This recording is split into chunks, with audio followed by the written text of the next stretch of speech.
Aujourd'hui, je vais vous parler des abats, des bénéfices de manger des abats. En fait, les abats, c'est quoi? Eh bien, vous avez le foie, le cœur, les rognons, ce qu'on appelle aussi le riz de veau. Tout ça sont des abats, les gésiers, bien sûr, mais aussi les pieds, c'est-à-dire les pattes de poulet, les têtes de poulet, le cou, les pieds de veau, les pieds de porc. Et puis les os, les cartilages, la moelle osseuse, etc. Alors, ces abats, dans un premier temps, ça peut vous sembler étrange. Pourquoi est-ce qu'une naturopathe vous conseillerait de manger des abats? Eh bien, déjà, tout simplement parce que ces aliments-là sont très riches en nutriments, extrêmement riches en fait.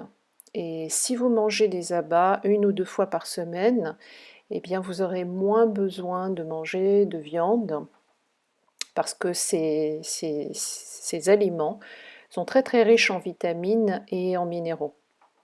Vitamines surtout de l'ordre des vitamines B, en ce qui concerne le foie, les rognons. Il faut savoir que le foie est l'aliment le plus riche en vitamines qui existe.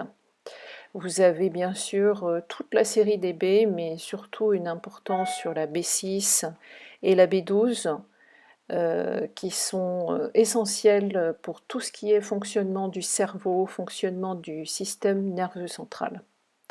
La B12 est également essentielle quand on veut que le foie se détoxifie correctement. Comme je l'ai expliqué la semaine dernière dans le podcast sur soigner votre foie, il est nécessaire pour que le foie fasse son travail de détoxification d'avoir beaucoup de B12. Ensuite, on va trouver des vitamines A, D, K et E. Et ces vitamines vont être trouvées surtout si les animaux que vous allez manger, en tout cas les organes de ces animaux, sont élevés de manière correcte.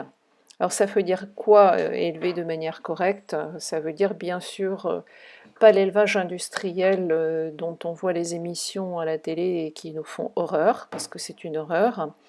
Il nous faut des animaux qui soient élevés dans les prés, comme à l'ancienne, où ils puissent avoir accès à manger de l'herbe, parce qu'une vache, en tout cas, c'est son aliment de prédilection. Et puis, il faut qu'il soit à l'air, il faut qu'il soit en contact avec le soleil. Donc, quand un animal est en contact avec le soleil, il va produire de la vitamine D, qui ensuite se retrouve non seulement dans les abats, mais aussi dans le gras des animaux. Et quand un animal mange de l'herbe, que ce soit les moutons, les porcs ou les vaches, eh bien ils vont produire de la vitamine A. Et nous avons besoin d'un équilibre entre ces deux vitamines, vitamine A et vitamine D, pour notre système immunitaire, pour le système hormonal, pour le cerveau, pour tout ce qui est osseux, etc. Vous allez retrouver aussi dans les organes, dans les abats, du chrome, du phosphore, du sélénium, du cuivre, du magnésium. Et puis bien sûr, pareil, si les animaux sont élevés correctement, il y aura un équilibre d'oméga, des oméga 3, des oméga 6, des oméga 9. On y retrouve ce qu'on appelle EPA, DHA. Voilà, tout ça extrêmement important. Alors vous allez me dire, nous, dans notre société moderne, on ne mange pas trop d'abats, ça se fait plus. Il faut savoir que ça se faisait de manière traditionnelle dans toutes les sociétés, que ce soit sur tous les continents, hein. Mais un exemple typique, ce sont les Indiens d'Amérique, qui, quand ils tuaient par exemple un bœuf, un buffalo, eh bien, la première chose qu'ils allaient manger, c'était le cœur. Le cœur, le foie.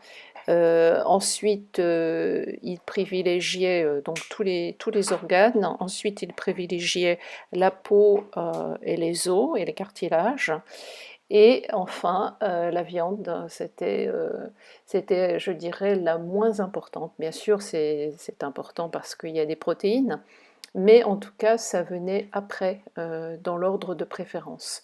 Et les malades, les femmes enceintes, les bébés, les personnes âgées, on leur gardait ces pièces de choix qui étaient les abats. Alors, il n'y a pas que les Indiens, hein, il y a beaucoup d'autres cultures, que ce soit en Asie, en Afrique, en Australie, où les gens traditionnellement mangeaient tout ça. Et comme je le dis régulièrement, pour nous Européens, eh bien, il suffit d'aller voir ce que mangeaient nos grands-parents et nos arrière-grands-parents. Et comme ils ne laissaient rien perdre, hein, quand on avait une ferme et qu'on tuait un animal, on utilisait toutes les parties de l'animal. Eh bien, il faut, enfin, j'encourage mes patients à faire la même chose, à essayer de trouver des animaux de bonne qualité et d'en manger les organes. Voilà, alors après la question c'est est-ce qu'on peut s'en passer? Comment fait-on quand on est végétarien? Bon, déjà en tant que végétarien, il faut, si vous le pouvez, si vous les digérez bien, manger des œufs et manger du fromage, ça c'est très important. Mais aussi des petits poissons tels que sardines, maquereaux, anchois, saumon, qui vont contenir un peu de vitamine B12 notamment, hein. Comme je vous ai dit, elle est essentielle à beaucoup de fonctions. Autre question critique, on me dit souvent, mais enfin les abats ce sont des filtres, ils filtrent les toxines donc on va s'intoxiquer, donc ça c'est pas vrai, comme je l'ai expliqué dans mon podcast précédent, le foie n'est pas un filtre mais c'est un transformateur. Et puis les reins ne sont pas faits non plus pour accumuler toutes les toxines, ils sont faits en fait pour les éliminer. Donc quand vous mangez des rognons, ou vous mangez du cœur, ou vous mangez du foie, vous n'allez pas avaler toutes les toxines que les animaux ont mangées. En référence, si ça vous intéresse d'aller voir plus loin et pourquoi je recommande de manger les abats, je vous réfère au site du docteur Weston Price, un dentiste américain qui a fait des travaux très intéressants sur les nutriments et les traditions, les cultures traditionnelles. Donc le site internet du docteur Weston Price, c'est Weston, la lettre A, Price, P-R-I-C-E.org. Voilà, j'espère que je vous aurai encouragé à introduire ou réintroduire quelques abats dans votre assiette.